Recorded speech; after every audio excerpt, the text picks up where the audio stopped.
இன்றைக்கு நாம் தியானிக்க இருக்கிற வசனம் நீதிமொழிகள் 8ஆம் அதிகாரம் 13வது வசனம். தீமையை வெறுப்பதே கர்த்தருக்கு பயப்படுகிற பயம். பெருமையும் அகந்தையும் தீய வழியும் புரட்டு வாயும் நான் வெறுக்கிறேன்னே கர்த்தர் சொல்லுகிறத நம்ம பார்க்குறோம். இன்றைக்கி நம்மளோட கூட கர்த்தர் இடைப்படுகிற வார்த்தையை தீமையை வெறுத்துருங்க, அதுதான் கர்த்தருக்கு பயப்படுகிற பயம். உங்களிடத்தில் பெருமையோ அகந்தையோ தீய வழியோ புரட்டு வாய்னா மாற்றி மாற்றி பேசுகிற காரியம், அது எல்லாத்தையுமே நான் வெறுக்கிறேன். அப்போ அதை எல்லாத்தையுமே நாம் இன்றைக்கி அந்த குணாதிசயங்கள் நம்ம இடத்துல இருந்ததுன்னா அது இன்றைக்கி நீங்கும்படியாக தேவனிடத்தில் முதலாவது நம்ம கிருபையை கேட்கணும் இல்லையா? கர்த்தரிடத்தில் அன்பு கூறுகிறவர்களே நீங்கள் தீமையை வெறுத்துடுங்க. அப்போ இன்றைக்கி தேவனை நேசிக்கிறீங்க, கர்த்தரிடத்தில் அன்பு கூறுங்க, அவருக்கு கொடுக்குற நேரத்தை கொடுக்குறோம், நம்ம துதிக்கிறோம், ஜெபிக்கிறோம், எல்லாம் இருக்குல்ல. அப்படி இருக்கவங்க தான் தேவனிடத்தில் அன்பு கூறுறவங்க. அப்படி இருக்க நீங்கள் தீமையை வெறுத்துருங்கன்னே சங்கீதம் 97:10 சொல்கிறாரு. ஏன்னா அவருடைய பரிசுத்தவான்களின் ஆத்துமாக்களை தேவன் காப்பாற்றுவேன்னு சொல்கிறார். துன்மார்க்கரின் கைக்கு உங்களை நீங்களாக்குவேன். அப்போ நம்ம தீமையை விட்டு விலகணும்னா துன்மார்க்கர் கைக்கு தேவன் விலக்கி நம்மை பாதுகாப்பார். அவருடைய கிருபையும் சத்தியமும் நமக்கு இருந்ததுன்னா அது பாவத்தை நிவர்த்தியாக்கும்னே நீதிமொழிகள் 16:6 சொல்கிறார். அது எப்படி சத்தியத்தில் நமக்கு பாவ நிவர்த்தி ஆகும்னா கர்த்தருக்கு பயப்படுகிற மனுஷன் தீமையை விட்டு விலகுவார்கள்னே இருக்குது. அப்போ நம்ம தேவனுக்கு பயப்படுகிற பயம் இருந்ததுன்னா நம்ம எந்த ஒரு தீமையான காரியமுமே செய்ய மாட்டோம்.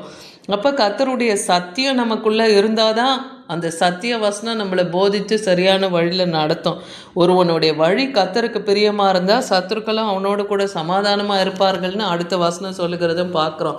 அப்போ நம்முடைய வழி உண்மையும் உத்தமமாக நேர்மையாக நீதியாக நம்ம நடந்தோம்னா சத்துருக்கள் கூட நம்ம இடத்துல சமாதானமாக வருவாங்க. 1 சாமுவேல் 2ஆம் அதிகாரம் 3ஆம் வசனத்தில் அன்னாள் சொல்கிறாங்க, இனி மேட்டுமையான பேச்சை பேசாதிருங்க, அகந்தையான பேச்சு உங்கள் வாயிலிருந்து புறப்பட வேண்டாம். ஏன்னா கர்த்தர் ஞானமுள்ள தேவன், அவர் செய்கைகள் எல்லாம் யதார்த்தமாக இருக்குது. பலவானுடைய வில்ல தேவன் முறிக்கிறார், தள்ளாடினவர்களை தன் பலத்தினாலே அவர் இடை கட்டுகிறார்னே பார்க்குறோம்.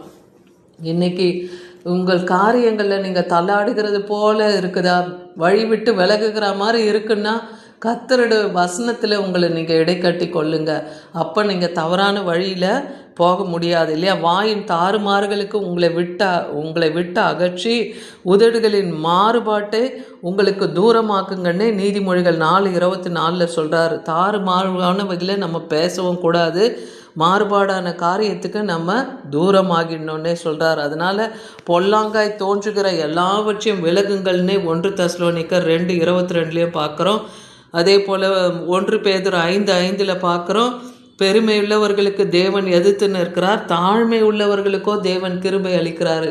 ஏன்னா பெருமையாக இருக்கிறவங்கள கர்த்தர் எதிர்க்கிறார் அப்படிப்பட்டவங்கள. அப்போ தேவனுக்கு முன்பாக நம் மனத்தாழ்மையாக இருக்கிறது தான் தேவன் விரும்புகிறார்னு பார்க்குறோம். அதே போல் எல்லாவற்றிலும் தேவன் நமக்கு அறிணை, எல்லா கட்டளைகளும் எப்படி இருக்குது, செம்மையாக இருக்குதுன்னு சங்கீதம் 119 128 பார்க்குறோம். அதனால் என்ன சொல்கிறாருன்னா, நீங்கள் சகல பொய் வழிகளையும் தாவீது நான் வெறுக்கிறேன்னு சொல்கிறாரு. அதை போல் நாமும் பொய் வழிகளை வெறுத்து தேவனுக்கு பிரியமான பிள்ளைகளாக நாம் இருக்கணும். ஏன்னா அழிவுக்கு முன்னானது அகந்தைன்னே நீதிமொழிகள் 16:18 பார்க்குறோம். விழுதலுக்கு காரணமாக இருக்கிறது, நம்ம விழுந்து போகிறதுக்கு காரணமாக இருக்கிறது மன மேட்டிமை.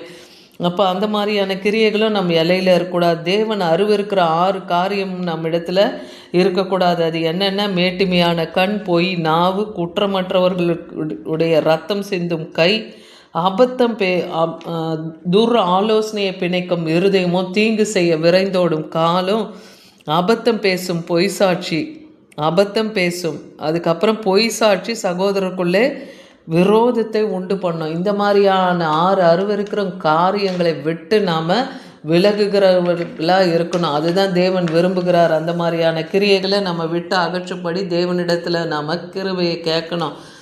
நீதிமொழிகள் 5ஆம் அதிகாரம் 4-5 வசனத்தில் சொல்கிறாரு, நீ துன்மார்க்கத்தில் பிரியப்படுகிற தேவன் அல்லன்னே சாலமோன் ஞானி சொல்கிறார். தீமை உம்மிடத்தில் சேருவதில்லை. கர்த்தரிடத்தில் தீமை சேராது.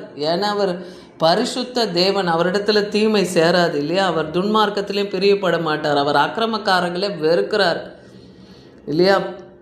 அதே போல் வீம்புக்காரர்களுடைய உம்முடைய கண்களுக்கு முன்பாக நிலை நிற்க மாட்டாங்கன்னே சொல்கிறார். வீம்பாக நடக்கிறவங்க தேவனுக்கு முன்பாக நிலை நிற்க மாட்டாங்க. அக்கிரமக்காரர்களை தேவன் வெறுத்து தள்ளுறார். அதனால் அந்த மாதிரியான துர்குணங்களை இன்றைக்கி இருந்துச்சுன்னா நம்ம எல்லையில் அது நீங்கணும்னு சொல்லி தேவனிடத்தில் நம்ம கேட்கணும். 2 தீமோத்தேயு 2:19 பார்க்குறோம், தேவனுடைய உறுதியான அஸ்திபாரம் நிலைத்திருக்கிறது, கர்த்தர் தம்முடையவர்களை அறிவார் என்பதும் அவர் நாமத்தை சொல்லுகிறவங்க அநியாயத்தை விட்டு விலக கடவுதே அதுக்கு முத்திரையாக இருக்கும்னு இருக்குது. அப்போ இன்றைக்கி நம்முடைய வழி நாம் கர்த்தருக்குள்ளே உறுதியாக இருக்கோமா? அஸ்திபார மூளைக்கல்லான கிறிஸ்துவ மேலே நம்முடைய வாழ்க்கையை நம்ம குடும்பத்தை கட்டி வைத்திருக்கிறோமா? அவர் நாமத்தை நம்ம சொல்லுகிறவர்களாக இருக்கிறோமா? அப்போ நம்ம அநியாயத்தை விட்டு விலகி இருக்கணும், அதுதான் அதற்கு முத்திரையாக இருக்கணுன்னே சொல்கிறாரு. அதே போல் உங்கள் அன்பு மாயமற்றதாக இருக்கணும், நீங்கள் தீமையை வெறுத்து நன்மையை பின்பற்றுங்கன்னு சொல்லி ரோமர் 12:9 சொல்லுகிறத பார்க்குறோம். ஏன்னா நம்முடைய கர்த்தர் உயர்ந்தவராக இருக்கிறார், அவர் தாழ்மை உள்ளவர்களே அவர் நோக்கி பார்க்கிறார், மேட்டிமையானவர்களே அகந்தியாக இருக்கவங்களையும் தேவன் தூரத்திலே அவங்கள அறிவேன்னு சொல்கிறார் 138 சங்கீதம் 6 அப்போ அகந்தை, மேட்டிமை இல்லையா, துன்மார்க்கம், தீமை செய்து இது எல்லாமே தேவன் அருவருக்கிறார்னு இன்றைக்கி நம்ம கற்றுக் கொடுக்குறாரு. அப்போ வேத வசனத்தை நம்ம தியானிக்கும் போது தானே இதை அறிஞ்சு கொள்ள முடியுது. அப்போ நம்மளை சுத்திகரித்து நம்ம பரிசுத்தமாக்கி கொள்ளணும்னா அவர் கிருபையினாலும் சத்தியத்தினாலும் தான் நம்ம பாவத்திலேருந்தே நிவர்த்தி ஆக முடியும்னா இதுக்கு முன்னாடி வசனத்தில் நம்ம படித்தோம்.